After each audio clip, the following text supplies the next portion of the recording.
बहुत बड़े खतीब का नाम है, इनका हर जुमला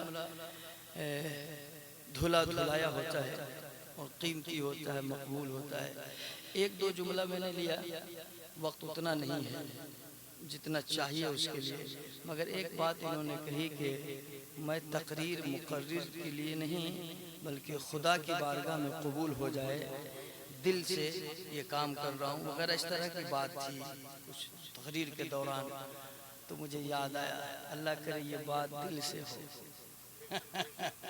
अल्लाह करे ये बात दिल से हो। क्यों? कामयाबी इसी में।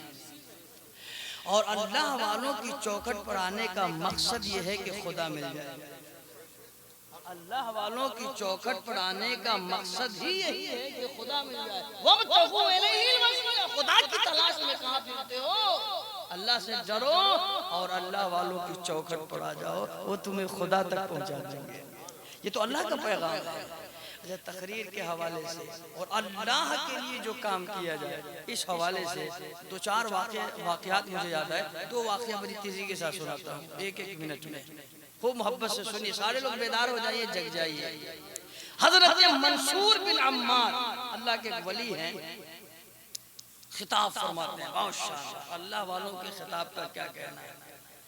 दिल से जो बात निकलती है असर रखती है, पर नहीं ताकत परवाज मगर लगती है। और निगाहे वली ने वो तासीर देखी, बदलती हजारों की तकदीर देखी। अल्लाह वाली की नजर पड़ जाए और उनकी जबान से कोई बात किसी के दिल पर उतर जाए, फिर तो क्या कहना, उसके दिल की दुनिया बदल ही जाती है। हजरत मंसूर बिन अम्मार खिताब करते थे, वो वक्त आ गया कि उन्हें इस दुनिया फानी से जाना पड़ा, इंतकाल हुआ। उनके बेटा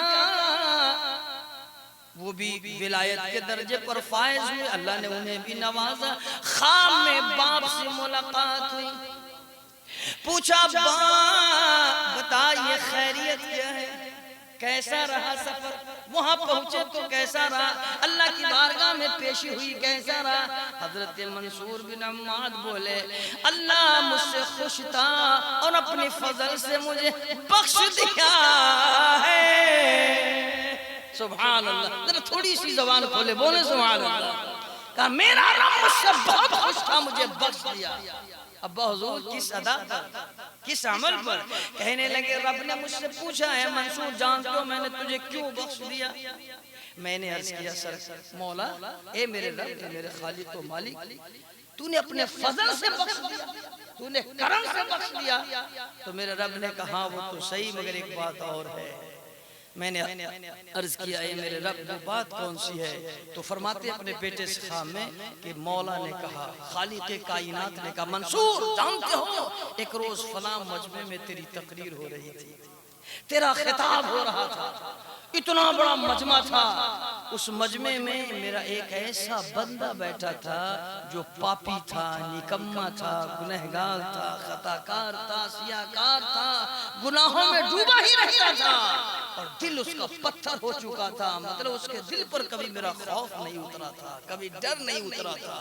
लेकिन उस रोज जो तेरी तकरीर हुई उसके दिल को छू गई उसके दिल पर बात उतर गई और उसकी आंखों में आंसू आ गए, उसके दिल पर मेरा खौफ उतर गया।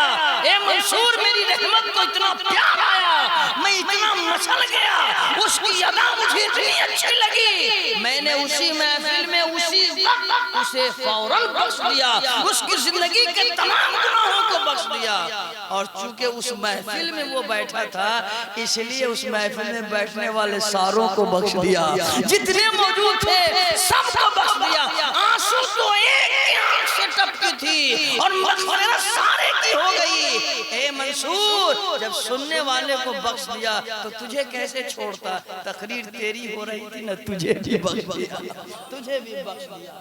तो जब अल्लाह के लिए खिताब होता है, अल्लाह की रज़ा के लिए तकरीर होती है तो उसका असर ये होता है, उसका अंजाम ये होता है।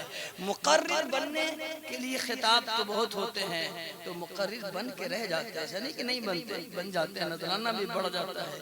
लेकिन शायद वो बात नहीं होती जो बात अल्लाह की रज़ा के लिए तकरीर में हो सकती है। एक बात और मुझे याद आई, बड़ी तेजी के साथ सुना दूं कि माशाअल्लाह, ये यकीन जानिए, जब कोई नहीं सुनता है ना, कोई नहीं सुनता, तो फिर उस बंदे की सिर्फ खुदा सुनता है। अच्छा, ये सब खानका का पैगाम है। अब ये रंग हो गया कि खानका में आइए तो खानका की तारीफ कीजिए, पीर साहब की तारीफ, अब ये रंग हुआ, पहले ऐसा ही नहीं था। सूफिया किराम के बाद की बारगाह में जब आप आते तो या मुस्तफा के इश्क की बात होती या खुदा की मार्फत, यही होती। तो अब थोड़ा मिजाज बदल गया, तो ये खानकाई पैगाम ही समझिए, ये इधर उधर की बात नहीं हो रही है। सुने तवज्जो से, एक आखिरी वाक़या और भी सुने। क्या जब कोई किसी की नहीं सुनने वाला होता, कोई नहीं सुनता तो खुदा सुनता है। अब अल्लामा सुल्तान नज़ार साहब का खिताब हो रहा है, ठीक है, जब तक दम है, जब तक ताकत है, कुव्वत है, आवाज में वो जादू है, वो लहजा सलामत है, तब तक ये कौम सुनती रहेगी, तब तक आप सुनते रहेंगे। लेकिन जब इनकी आवाज खराब हो जाएगी, अल्लाह न करे ऐसा हो, जब इनको कोई मुश्किल पेश आए, जब ये बेड पर पड़ जाए, अल्लाह न करे कि पड़े, तो बताइए आप इनके घर जाकर सुनेंगे नहीं? ये आवाज देंगे वहां से को आप सुनेंगे? आप 20,000 नजराना देंगे? कभी नहीं देंगे। आप तो उनको देंगे जो सुनाने के लिए आएगा ना, और जो अच्छा सुना जाएगा, नहीं जो अच्छा सुनाएगा। मेरा तजर्बा है, जब मुझको मर्ज लगा तो मैं बेड पर पड़ा रहा ना, और बल्कि हमारे साथियों ने कहा घूम घूम के हिंदुस्तान भर में वो किसी लायक नहीं है, वो तो बेडे पर पड़ा रहता है। 2 बार मर्ज लगा, अल्लाह ने फिर भी लायक बना के रखा है। तो महबूब का जिक्र करते हैं ना, बताना मकसूद जो है वो सुनिए। कोई नहीं सुनता, मतलबी यार मिलते हैं, जरूरत के तहत ही इस्तेमाल करते हैं, लेकिन रब तो मतलबी नहीं है मेरा। वो रब तो 70 मौत से ज्यादा प्यार करता है, वो बहुत प्यार करता है। वो मुझे याद आया मदीना शरीफ का वाक़या, महबूब की गली का वाक़या है। एक गाने बजाने का काम करता था, वो गाया करता था, आवाज बड़ी सुरीली थी, बहुत मीठा गाता था, बहुत बेहतर गाता था। लोग सुनते थे, दाद देते थे, पैसे देते थे, निशावर करते थे। वो सुनाता गया, वक्त गुजरता गया, पैसा भी कमाता रहा, घर भी चलता रहा, बच्चों की परवरिश भी होती रही। पैसे जो आते थे, काम ही वही था, सुनाना है, उसके जरिए कमाना है, लेकर आकर अपने बच्चों की परवरिश करना है। 2 साल हुए, 5 साल, 10 साल, 20 साल सुनाता रहा। अब उम्र उसकी 60 साल हो गई, दावत कमने लग गई, 70 साल की उम्र हो गई। अब एक दो दावतें आने लगी, कहीं कहीं कभी कभी दावत होती। तारीख बताती है जब उम्र उसकी 80 साल हो गई, 80 साल से पहले ही दावत उसकी बंद हो गई थी। जो कमा के उसने रखा था, बच्चों को खिलाना शुरू कर दिया, वो बेचना शुरू कर दिया। जो माल जमा से खत्म हो गए, जमीन बेचना शुरू किया, जायदाद बेचना शुरू किया। कहते हैं 80 साल की उम्र जब उसकी हुई तो जो कुछ भी बचा के रखा था वो सारा बेच चुका था। अब ये फकीर हो गया था, अब ये गरीब हो गया था, अब इसके पास कुछ बचाना था जो बच्चों को खिलाए, बीवी को खिलाए, खुद खाए। कई रोज फाके से गुजर जाता था। अब वो घड़ी भी आई, वो लम्हे भी आए, फकीर बनकर भीख मांगने की नौबत हो गई। उसने कहा दूसरों की चौखट पर जाना अच्छा नहीं लगता, ये शर्म की बात है मेरे लिए। जिंदगी में लोग मुझ पर लुटाते रहे, अब मैं जाके हाथ फैलाऊं, ये तो अच्छा नहीं लगता। अब रात को उसके जहन में बात आई, अरे बेवकूफ कहाँ है तू अभी तक, तू क्या सोच रहा है, तू किसी की चौखट पर जाएगा ही क्यों जब तेरा रब तेरा इंतजार कर रहा है। अब भी तू अपने रब की चौखट पर जा सकता है। खुदा तो रहमान है, रहीम है, करीम है। अब तक तू रब की चौखट से दूर था, रब तेरा तो तुझसे दूर नहीं था। तू रब से दूर है, रब तुझसे दूर नहीं है। चला जा अपने रब की चौखट पर, अपने रब से फरियाद कर, वो जरूर तेरा सुनेगा। वो अपनी चौखट से बंदों को टालता नहीं है।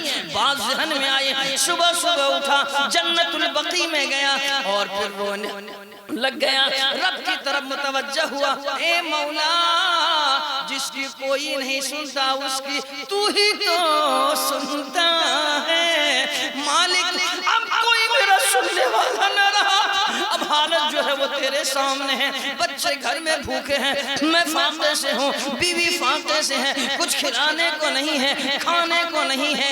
ए मौला आया हूँ तेरी चौखट पर, बड़ा गुनहगार सिहकार पापी हूँ, सब कुछ हूँ मगर बंदा तेरा हूँ, आ गया तेरी चौखट पर, करम कर दे।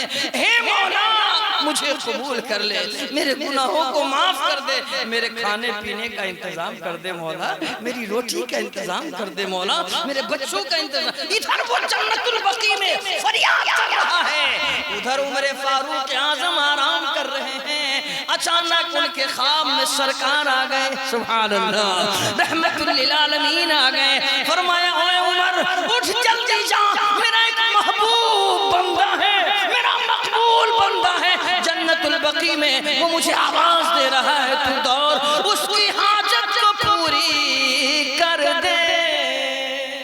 सुभान अल्लाह। जैसे ही सरकार ने फरमाया महबूब बंदा है मेरा, उसको कोई हाजत है जा। हजरत उमर उठे, चप्पल भी नहीं पहना और अपना कुछ सामान भी नहीं लिया जो जरूरत का रहा होगा, बस दौड़ गए। कहने का मतलब हुआ कि उठे और दौड़ गए, बगैर चप्पल के दौड़ गए। हजरत उमर फारूक आज़म दौड़ रहे, जन्नतुल बकी में पहुंचे, उसने देखा उमर आ रहे हैं, समझा कोड़े लेकर आ रहे होंगे, तलवार लेकर आ रहे होंगे कि आज तक तो इतना बड़ा पापी रब की चौखट से दूर था, आज ये कब्रिस्तान में आकर रो रहा है। जब वो भागने लगा डर से हजरत उमर के, तो उमर फारूक आज़म ने आवाज दिया, ओ भागो नहीं, ओ प्यारे भागो नहीं, मैं तेरी मदद के लिए आया हूँ, मैं तो तेरी खैरियत लेने के लिए आया हूँ, मैं तो तेरी हालत पर रहम करने के लिए आया हूँ। वो ठहर गया, आपको भेजा किसने है? उमर फारूक आज़म ने कहा, तू जिससे फरियाद कर रहा है उसी मौला ने मुझे तेरी रहम के लिए, करम के लिए भेजा है, तेरी मदद के लिए भेजा है। तू जिससे अर्श लगा रहा है उसी ने मुझे यहाँ तक भेजा है। उसके महबूब ने खबर दी है, उसके महबूब ने कहा है जाओ जाओ जाओ, मेरा महबूब गुलाम है, रब की तरफ से आवाज आई है, महबूब जाके कह दो कि मेरा महबूब बंदा है। अल्लाह अकबर। वो ठहर गया, ठहरने के बाद उमर फारूक आज़म से मुलाकात हुई, मगर वो लेता क्या, उसके दिल की दुनिया बदल गई। उसने फिर रब की तरफ मुतवज्जह होकर कहा, मौला बरसों बाद आया, 80 साल की उम्र में आया, एक बार पहली बार तेरी चौखट पर आया, वो भी रोटी के लिए आया, तूने सुन लिया है मौला, रोटी के लिए आया, तूने कबूल कर लिया, इतना बड़ा करम तूने मुझ पर किया मौला। हे मौला इतना बड़ा एहसान मुझ पर, अब मुझे रोटी नहीं चाहिए, तेरा दीदार चाहिए, रोटी नहीं चाहिए, तेरा दीदार चाहिए। कहते उमर फारूक आज़म खिदमत के लिए इंतजार में थे और अल्लाह ने उसे बुला लिया, रूह उसकी परवाज़ कर गई और वो उसी जन्नतुल बकी में चला गया। उमर फारूक आज़म ने खुद नमाज जनाजा पढ़ाई और उसको वहाँ दफन किया।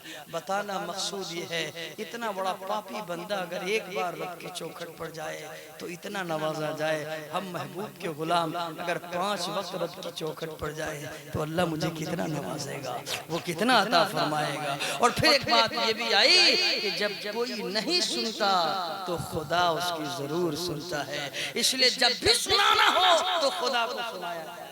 जब भी कुछ कहना, मुस्तफा ने साफ कह दिया, दोस्ती करो तो अल्लाह के लिए और दुश्मनी करो तो अल्लाह के लिए, मतलब जिंदगी का हर काम अल्लाह की रजा के लिए करो। अब बात सिमट दें, दुरूद शरीफ पढ़िए, अल्लाहुम्मा सल्ली अला सय्यिदिना शफीअना मौलाना मुहम्मदिन बारिक व सल्लिम सल्लु अलैहि सलातन व सलामन अलैका या रसूलल्लाह सल्लु अलैहि सलातन व सलामन अलैका या हबीबल्लाह सल्लल्लाहु तआला अलैहि वसल्लम। 5 मिनट है क्या? कौन है? 5 मिनट है। एक जुमला सुल्तान भाई ने कहा, मरीद, मुरीद और मरीद, तो मुझे आया एक है मुरीद, एक है मुराद, एक है, जरा बोलिए, तवज्जो सुनिए, 4 बजे है, मतलब सुनिए नहीं ना, सुनिए, तवज्जो सुनिए, सुभान अल्लाह माशाअल्लाह। एक है मुरीद और एक है मुराद। मुराद मुरीद तो सब होता है, लेकिन मुराद कोई कोई होता है। पूछा सूफिया से कि मुरीद कौन है और मुराद कौन है, तो सूफिया कराम फरमाते हैं मुरीद वो है जो अपने पीर के हाथ में हाथ दे दे, मुरीद वो है जो अपने पीर के हाथ में हाथ दे दे। फरमाया मुराद कौन है? कहा मुराद वो है जो अपने पीर के हाथ में अपना दिल दे दे। जो दिल दे बैठता है वो मुराद बन जाता है, और जो सिर्फ हाथ देकर रुक जाता है वो मुरीद बन जाता है। कहा मुरीद तो सब बनते हैं, तुम मुराद बनो। जैसे देखा आपने अभी हजरत ने जिक्र किया ख्वाजा उस्मान हारूनी, ऐसा पीर मिले। तो ख्वाजा उस्मान हारूनी से मुरीद होने वाले बहुत हुए, मगर गरीब नवाज जो हुए तो पीर की मुराद हो गए। ख्वाजा गरीब नवाज से मुरीद होने वाले बहुत हुए, मगर हजरत ख्वाजा कुतुबुद्दीन जो मुरीद हुए पीर की मुराद हो गए। बाबा कुतुबुद्दीन से मुरीद होने वाले बहुत हुए, मगर बाबा फरीद जो हुए तो पीर की मुराद हो गए। बाबा फरीद से मुरीद होने वाले बहुत हुए, मगर महबूबे इलाही जो मुरीद हुए पीर की मुराद हो गए। और महबूबे इलाही से मुरीद होने वाले बहुत हुए, लेकिन अमीर खुसरू जो मुरीद हुए पीर की मुराद हो गए। आला हजरत इमाम इश्क मोहब्बत महरैना शरीफ गए, सरकार महरैना से मुरीद होने वाले तो बहुत हुए, आला हजरत जो मुरीद हुए पीर की मुराद बन गए। फिर पीरो मुर्शिद ने कहा, सरकार महरैना ने कहा, आले रसूल ने कहा, क़यामत में खुदा पूछे क्या लाए हो, कहूंगा मैं अहमद रजा अहमद रजा लेकर आया। तो पीर की मुराद जो बन जाता है वो बंदा यहाँ भी कामयाब होता है और वहाँ भी कामयाब होता है। सूफी साबिर साहब को देख रहे हैं, ये अपने पीर की मुराद बने हैं, तब तो ये रंग चढ़ा हुआ है, तब तो ये जलवा दिख रहा है।